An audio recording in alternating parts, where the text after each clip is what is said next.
Hello students, hello, hi, welcome back to my channel. I'm your English teacher, your Miss Shruti ma'am. I'm class 8, so shall we begin for today's part? Yes, of course. So basically we were doing a lesson and the name of the lesson was, क्या पढ़ रहे थे हम? Lesson का name क्या था? Hopefully you all are studying well and so you know the name of the lesson, right? We were doing lesson number 5 and its name was An Autobiography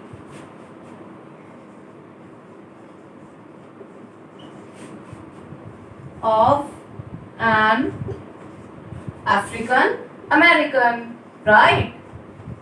You remember this lesson? It's a story of a boy, right? Basically the name of the boy was, what was its name? What was his name? Booker Washington, right. So हम कहाँ थे इस chapter में? इस lesson में हमने जो अभी तक पढ़ा था मैं आपको रिवाइज करवा देती हूँ एक बार. हमने पढ़ा था कि बुकर वॉशिंगटन एक बहुत एक कलर्ड फैमिली से थे, एक कलर्ड फैमिली से बिलोंग करते थे. Means coloured people means black people, right. And he belongs to Africa. Actually he was born from Africa and he was living in US in America, right? So there they were belongs to the family who used to be a slave. Basically they belongs to the people जिनको slave बना के रखा जाता था, right?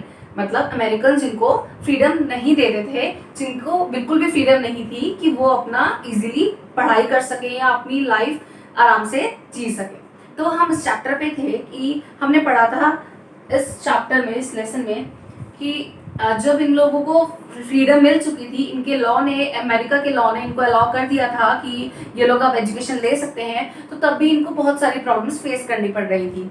सो इनके पास books नहीं थी, कुछ भी नहीं था. तो बुकर वॉशिंगटन ने अपनी मदर को बहुत ज़्यादा उनको बहुत ज़्यादा इन्होंने अपनी मदर को रिक्वेस्ट की कि मामा प्लीज़ मुझे बुक्स ला के दो, मुझे पढ़ना है. तो उसकी मामा ने कैसे भी करके उसको अरेंज किए उनकी बुक्स और वो उन्होंने अपनी पढ़ाई स्टार्ट की. उन्होंने जैसे कैसे करके अपने अल्फ़ाबेट स्टार्ट किए पढ़ने की, कैसे स्टार्टिंग होती है, राइट, कैसे लिखते हैं, कैसे रीड करते हैं. फिर वहाँ पे सडनली एक पर्सन आया था उनके लाइफ में, उनके नेबर में कोई ओयो से स्टडी करके आया था. तो उसको स्टडी करना आता था, उसको पढ़ाई आती थी, पढ़ना आता था, लिखना आता था. तो सब वहाँ के लोग उसको चारों तरफ घेर के मतलब सराउंड उसके बैठ जाते थे, बोलते थे कि हमें न्यूज़पेपर पढ़ के बताओ पब्लिक कि हमारे कंट्री में चल क्या रहा है. तो हमने ये पढ़ा था. फिर धीरे धीरे वहाँ पे उनके एजुकेशन सिस्टम लाए गए. उन्होंने खुद कहा कि हम अपने स्कूल्स ओपन करेंगे. तो उन्होंने स्कूल्स ओपन करे, डे स्कूल्स, नाइट स्कूल्स, जिसमें बड़े लोग पढ़ते थे, बड़े बुजुर्ग सब पढ़ते थे. डे स्कूल्स बेसिकली स्टूडेंट्स के लिए होते थे, जिसमें कि वो लोग मंथली अपना कुछ भी जितना पे हो सकता था वो लोग जाके टीचर्स को पे करते थे, right.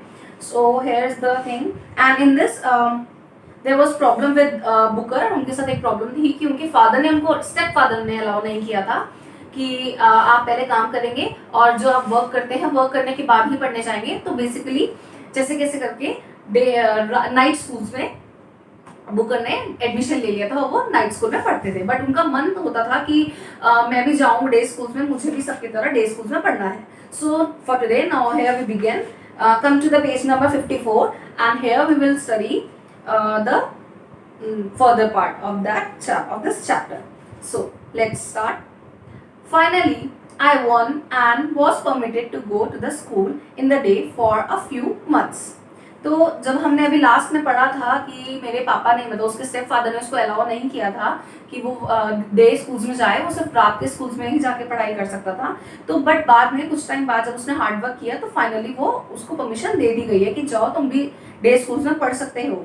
But the understanding was that I must rise early in the morning and work in the furnace till 9 o'clock and return immediately after school closed in the afternoon for at least 2 more hours of work. What does it mean? It means he got permission from his stepfather to go and study in the day schools, but actually the agreement, or you can say the understanding made between the both of them was कि आप पहले furnace में काम करोगे। जहाँ पे ये Booker काम करता था वो मॉर्निंग में, वो फर्नेस में काम करता था। फर्नेस मीन्स वहाँ पे जो आप फर्नेस आपको पता होगा, तो जहाँ पे आपने देखा होगा वेल्डिंग का काम होता है ना, वेल्डिंग का, या जहाँ पे ग्लासेस का, राइट, तो वहाँ पे ये काम करता था। तो उसके स्टेप फादर ने उसको बोला था कि आप पहले मॉर्निंग में, अर्ली मॉर्निंग काम करेंगे फर्नेस में जाके।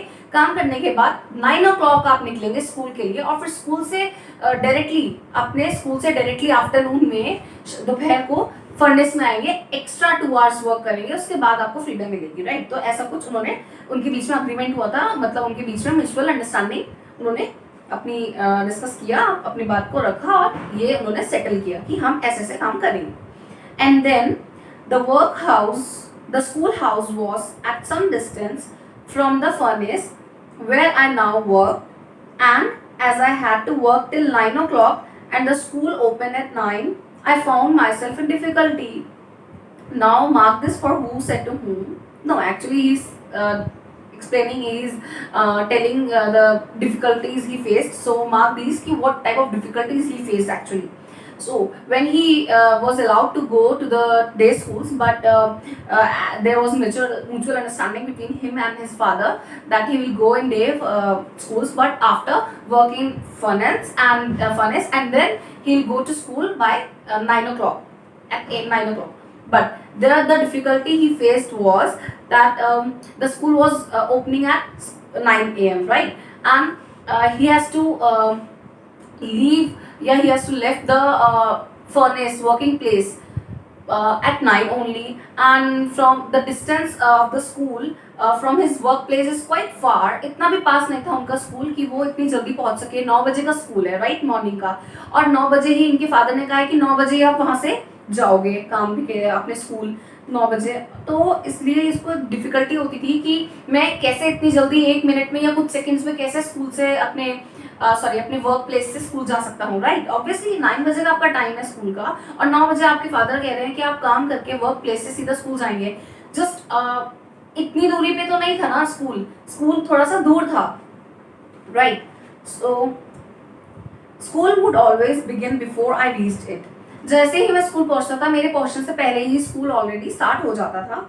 To get around this difficulty I did something wrong, perhaps most people will condemn me for what I did, but since it is a fact, I might as well state it.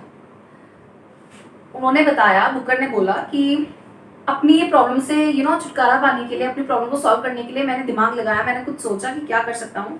तो मैंने क्या किया कि मैंने कुछ किया जो गलत था। I know it was wrong. बहुत सारे लोग मुझे कहेंगे, मुझे गिल्टी डिक्लेयर कर रहे हैं। Condemn means declare to be guilty. सब लोग मुझे कहेंगे कि आपने गलत किया, ये नहीं करना चाहिए था ऑब्वियसली, बट फिर भी मैंने ऐसा किया ताकि मेरी प्रॉब्लम सॉल्व हो सके। तो मैंने जो किया वो बहुत गलत था, बट मुझे बताना चाहिए कि मैंने क्या किया था। There was a large clock in a little office in the furnace. जहाँ मैं वर्क करता हूँ मतलब वर्किंग प्लेस पे, फर्नेस में, वहाँ पे एक छोटा सा ऑफिस था जहाँ पे बड़ी सी क्लॉक थी, right. This clock of course all the 100 or more workmen depended upon to begin and end the day's work. What does it mean? It means जो वर्किंग प्लेस था, फर्नेस प्लेस था, वहाँ पे एक छोटे से ऑफिस में बड़ी सी क्लॉक लगी हुई थी, जिसके ऊपर जितने भी वहाँ लोग काम करते थे ना, उस वर्किंग प्लेस पे, उस फर्नेस में 100 या 100 से ज़्यादा जितने भी लोग काम करते थे, वो सब अपना जो डे टाइमिंग्स होते थे, कितने बजे आना है काम पे, कितने बजे काम करके जाना है, कितने आवर्स काम करना है, वो सब उनका उसी क्लॉक पे डिपेंड करता था। कि एक फर्नेस प्लेस पे, एक वर्किंग प्लेस पे एक ही क्लॉक थी वो बड़ी सी, जिसमें सब टाइम देखकर ही अपना काम करते थे, अपना टाइम देखकर ही जाते थे या इतने आवर्स काम करते थे। तो मैंने उस क्लॉक के साथ छेड़छाड़ की, वही एक क्लॉक थी। So I got the idea that the way for me to reach school on time was to move the clock hands from 8:30 to the 9 o'clock mark. अब ये बता रहे हैं कि इन्होंने क्या किया। इन्होंने कहा कि मेरे दिमाग में एक आइडिया आया कि मैं अपना यहाँ से काम पे से भी जा सकूँ काम करके पूरा, और मुझे डांट भी ना पड़े पापा से या किसी से भी कि मैं जल्दी निकल रहा हूँ। दूसरा, मैं अपने स्कूल पे भी टाइम पे पहुँच सकूँ। तो मैंने क्या किया, वो जो ऑफिस में जो क्लॉक थी ना, मैंने उसका टाइम जैसे ही 8:30 हो जाते थे, मैं 8:30 से उसके जो हैंड्स थे क्लॉक क्लॉक की जो आप बोलते हैं ना सुई बोलते हैं जिसको, नीडल, तो मैं उस नीडल को 8:30 AM से 9 o'clock पे करके तब मैं काम छोड़ के स्कूल के लिए निकल जाता था। कि सबको लगता था कि 9 बज गए हैं तो ये 9 बजे का टाइम है, मैं निकल रहा हूँ यहाँ से, और स्कूल भी आधे घंटे के अंदर अपने टाइम पे पहुंच जाता था स्कूल खुलने से पहले, right. So this I found myself doing morning after morning this I found myself doing morning after morning till the furnace boss discovered that something was wrong and locked the clock in a case। तो ये चीज़ मैं करने लगा था regular कुछ time तक, जब तक मेरे बॉस ने, जो फर्नेस के जो बॉस थे उस वर्किंग प्लेस के, उन्होंने ये नोटिस नहीं किया और उन्होंने उस क्लॉक को केस में लॉक कर दिया। मतलब वो बुकर बता रहे हैं कि मैंने क्या किया, मैंने वो क्लॉक को टाइम चेंज कर देता था रेगुलरली मॉर्निंग में, कि 8:30 जैसे ही मॉर्निंग में होते थे मैं उसको डायरेक्टली 9 करके अपना चला जाता था, रोज मेरा काम चल रहा था। बट ये काम मैंने सिर्फ तब तक किया जब तक कि बॉस ने नोटिस नहीं किया कि ऐसा कुछ गड़बड़ हो रही है। उन्होंने टाइम मैच किया होगा अपनी वॉच से एंड देखा होगा कि कुछ गड़बड़ है, टाइम में इतनी हेरी फेरी हो जाती है आधा घंटे की, तो उन्होंने क्या किया, क्लॉक को ही केस में लॉक कर दिया कि अब कोई इसमें छेड़खानी नहीं कर सकता। I did not mean to inconvenience anybody। मैं किसी को परेशान नहीं करना चाहता था। Inconvenience means परेशान करना, किसी को स्ट्रगल या किसी को प्रॉब्लम क्रिएट करना। मैं किसी को परेशान नहीं करना चाहता था। I simply meant to reach the school house in time।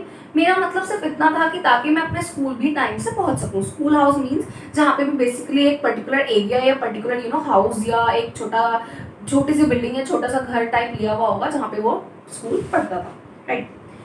When however I found myself at the school for the first time, I also found myself faced with other difficulties। Other difficulties, mark this also, what type of other difficulties he used to face at the time of school। वो बता रहे हैं कि मैं first time जब school गया तो मुझे सिर्फ यही नहीं, मुझे और भी बहुत सारी डिफिकल्टीज फेस करनी पड़ी। जैसे come to the page number 55। I found that all the other children wore hats or caps on their heads and I had neither hat nor cap। So see, he is telling that मैंने देखा वहाँ पे जितने भी बाकी बच्चे थे वो सब ना सिर पे या तो कैप पहन कर आते थे या फिर हैट पहन के आते थे, बट मेरे पास कोई भी ना कैप थी ना ही कोई हैट थी। I do not remember that up to the time of going to school I had ever worn any kind of covering upon my head। Means मुझे ऐसा कुछ याद नहीं है कि कभी भी मैंने स्कूल जाने के टाइम के अलावा मैंने कभी ऐसी कोई कैप या कोई हैट अपने सिर पे पहनी हो या फिर मैंने कुछ ऐसा अपने हेड को कभी कवर किया हो। कभी ज़रूरत ही नहीं पड़ी, कभी ऐसा कुछ है ही नहीं मेरे पास। But of course when I saw how all the other boys were dressed I began to feel quite uncomfortable. Obviously जहाँ आप रेगुलर पढ़ने जाते हो, जिस प्लेस पे आप जाते हो रेगुलरली, आपके फ्रेंड्स आप सबको देखते हो कि उसने ये पहना है, उसकी ये ड्रेस है, या वो इतने अच्छे से वेल मेंटेन करके आ रहे हैं, तो खुद को अनकंफर्ट और अनईजी फील होता है ना कि यार उसके पास ये हैट है मेरे पास नहीं है। कुछ फ्रेंड्स के पास होता है, कुछ चीज़ आपके पास नहीं होती, तभी आपको अनकंफर्ट और अजीब लगता है। बट यहाँ तो सारे ही ऑलमोस्ट फ्रेंड्स, सारे ही स्टूडेंट्स जो थे वो कैप और हैट्स पहन के आ रहे थे और बुकर को लग रहा था कि मेरे पास तो है ही नहीं तो मैं क्या करूँ, तो बहुत अनकंफर्ट फील करने लगा था। As usual I put the case before my mother। As usual जैसे भी जब ज़्यादा प्रॉब्लम होती थी, कुछ लाना होता था बुक्स या कुछ सामान, तो अपनी प्रॉब्लम्स वो अपनी मदर से शेयर करते थे। तो इन्होंने यही किया कि ये केस भी इन्होंने अपनी मम्मा के सामने रखा। And then she explain to me that she had no money with which to buy a straw hat, a rather new fashion at that time among the members of my race। Means फिर उन्होंने explain किया कि जब इन्होंने अपनी problem रखी मम्मा के आगे कि मम्मा मुझे भी एक हैट चाहिए, मुझे भी सबकी तरह हैट या कैप पहननी है, तो उसकी मम्मा ने उनको एक्सप्लेन किया कि मेरे पास कुछ भी ऐसे इतने पैसे नहीं है कि मैं तुम्हें कहीं से भी एक हैट लेकर खरीद कर दे सकूं। जो भी ये फैशन आजकल के टाइम में हमारे कलर्ड पीपल के रेस में चल रहा है, मैं ऐसे पूरा कैसे करूँगी, right. So but she said she would find a way to help me out of the difficulty. Mark this for who said to whom। she said she would find a way to help me out of the difficulty and so she did। तो उन्होंने कहा होगा कि मैं तुम्हारी help करूंगी जैसे भी मैं कर सकती हूँ, और ये बुकर बोल रहे हैं कि हाँ, तो उन्होंने की मेरी help. She somehow got 2 pieces of homespun and sewed them together। Means उन्होंने कैसे हेल्प की, उन्होंने क्या किया कि 2 पीस वो बन के ले आई, मतलब कि वो ऊन के, आपने सुने होंगे ना ऊन की बॉल्स होती हैं, आप सर्दियों में देखते होंगे, तो वो ऊन की बॉल्स या कुछ बुनने के लिए, बनाने के लिए कुछ ले आई 2 पीसेस, और उससे उन्होंने उनको जोड़ के एक साथ कुछ अच्छे से बना के उनको एक कैप बनाकर दे दी। And I was soon the proud processor of my first cap. Means फिर मम्मा ने वो दो बन यानी कि उनके वो लेकर आई हैं, एंड उन्होंने, मम्मा ने सीव की, मतलब सील दी कैप अपने ही हाथ से अपने घर पे मुझे वो कैप बना के दे दी। और मैं इतना खुश था, मतलब प्राउड प्रोसेसर, मुझे इतना प्राउड फील हो रहा था कि मम्मा ने घर में कोई चीज़ बना के दी है। भले ही मेरे पास नहीं थी और लोग की तरह मुझे भी पहननी थी, बट मेरे पास, मम्मा के पास पैसे नहीं थे, बट उन्होंने एनी हाउ सस्ते में या जैसे भी करके कुछ घर पे खुद ही बना के मुझे वो चीज़ बना कर दी है। तो मुझे बहुत प्राउड फील हो रहा था। और मैं अपनी फर्स्ट कैप का नाउ पोसेसर था। Possessor means owner of my cap, right? So you can see the homespun in the picture, see, like this one. The lesson that my mother taught me in this has always remained with me, and I have tried as best as I could to teach it to others. मेरी मम्मा ने इससे मुझे एक सीख दी, और जो मैं हमेशा अपने पास रखता हूँ, और मैं कोशिश करता हूँ कि मैं बाकी लोगों को भी ये सिखा सकूँ, समझा सकूँ कि हमें शो ऑफ नहीं करना चाहिए। जितना हम पे बन सके हमें उतना करना चाहिए। हमारे पास जो चीज़ नहीं है उसके लिए हम अपने घर वालों को या सबको क्यों परेशान करें और खुद क्यों अनकम्फर्ट फील करें। तो ऑब्वियसली हमारे पास कोई चीज़ नहीं है तो क्यों उस चीज़ का दिखावा करना, अगर है तो करो, और वो भी करना नहीं चाहिए, राइट? हमें जितना अवेलेबल है, जितना हमें मिल रहा है, हमें उसी में सेटिस्फाई होना चाहिए। ड्रीम्स अपने बड़े बड़े रखने चाहिए, बट उसको पूरा करने के लिए गट्स होने चाहिए। अगर आप पॉसिबल नहीं हो पा रहा है तो it's okay, don't feel uncomfortable ना, सब एक जैसे तो नहीं होते। Don't compare yourself with anyone, किसी के साथ हमें अपने आप को कंपेयर भी नहीं करना चाहिए, right? So this the lesson he learn from his mother. I have always felt proud whenever I think of the incident that my mother had such strength of character. मुझे हमेशा प्राउड फील होता था कि जब भी मैं इस बारे में सोचता था कि जितनी भी प्रॉब्लम्स आती थी, या ये कैप मम्मा ने मुझे इतनी डिफिकल्टी के बीच में भी मुझे करके दी, बना के दी, कैसे भी करके, मना भी नहीं किया, और बाहर से न्यू खरीद के लाए, इतना उनके पास मनी भी नहीं थी, बट फिर भी उन्होंने जैसे कैसे जो अरेंजमेंट हो सकते थे घर में ही रह के, वो उन्होंने करके दिए। एंड इससे लगता है कि मेरी मम्मा कितने स्ट्रॉन्ग कैरेक्टर की हैं। She did not try to impress my schoolmates and others with the fact that she was able to buy me a straw hat when she could not.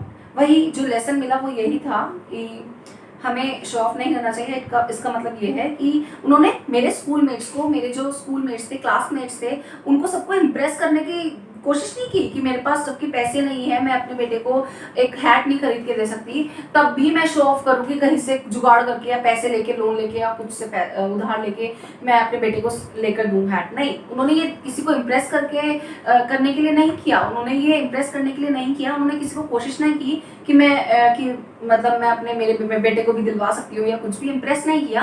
It's just that बेटे की wish पूरी करने के लिए जितना उनसे हो सका उन्होंने वो किया कि बेटे को भी बुरा ना लगे, और उसका भी मन रखने के लिए उन्होंने किया, बट दूसरों को इम्प्रेस करने के लिए नहीं किया, right? Since that time I have owned many kinds of caps and hats, but never one of which I have felt so proud of my first cap, made of the 2 pieces of cloth sewn together by my mother. This was the lesson. It means कि उन्होंने कहा कि मेरे पास उसके बाद से बहुत सारी डिफरेंट हैट्स और कैप्स थी, बट मुझे कभी भी उतना प्राउड फील नहीं हुआ जितना कि मेरी पहली कैप से मुझे प्राउड फील हुआ था, क्योंकि वो मम्मा ने मेरे को दो कपड़ों के, 2 अलग अलग कपड़ों के पीसेस से खुद बनाकर दी थी अपने हाथों से, जो मैंने पहनी थी, जो मेरी फर्स्ट कैप थी। So I think the chapter is clear to you all. It's very moral chapter. इसमें बहुत ज़मीर से, बहुत ह्यूमैनिटी से जुड़ी हुई बात, बहुत अच्छा लेसन, मॉरल दिया है इस लेसन ने। मुझे लगता है आप लोग को समझ में आया होगा काफ़ी, और आपको समझना भी चाहिए। So be human, be always being, अपनी ह्यूमैनिटी शो करनी चाहिए। सो कभी कंपेयर नहीं करना चाहिए खुद को भी दूसरों से, या दूसरों को अपने आप से, या किसी भी चीज़ के लिए हमेशा ह्यूमैनिटी शो करनी चाहिए, राइट? किसी को शो ऑफ नहीं करना चाहिए। सो हमें ये मिला है मॉरल, हमें यही मिला है कि हमें जितना होता है उसमें सेटिस्फाई रहना चाहिए। ड्रीम्स देखने का सबको पूरा राइट है, ड्रीम्स हमें बड़े बड़े देखने चाहिए, और बट उनको पूरा करने के लिए खुद में गट्स होने चाहिए कि हम अपने ड्रीम्स पूरा कर सकें, राइट? किसी को शो ऑफ करने के लिए नहीं, किसी को इम्प्रेस करने के लिए नहीं, खुद के इनर पीस के लिए, खुद के सेटिस्फैक्शन के लिए, खुद के इनर अपनी सोल के पीस के लिए, right? So hopefully the lesson is clear to you all, and so we have completed the lesson. Tomorrow I'll give you all the question answers of this lesson, and so we'll complete the chapter soon with the question answers and summary also. All right. So for today that's all, and till my next video, wait for the next video and keep studying, keep watching, stay tuned with me. Bye bye. Take care.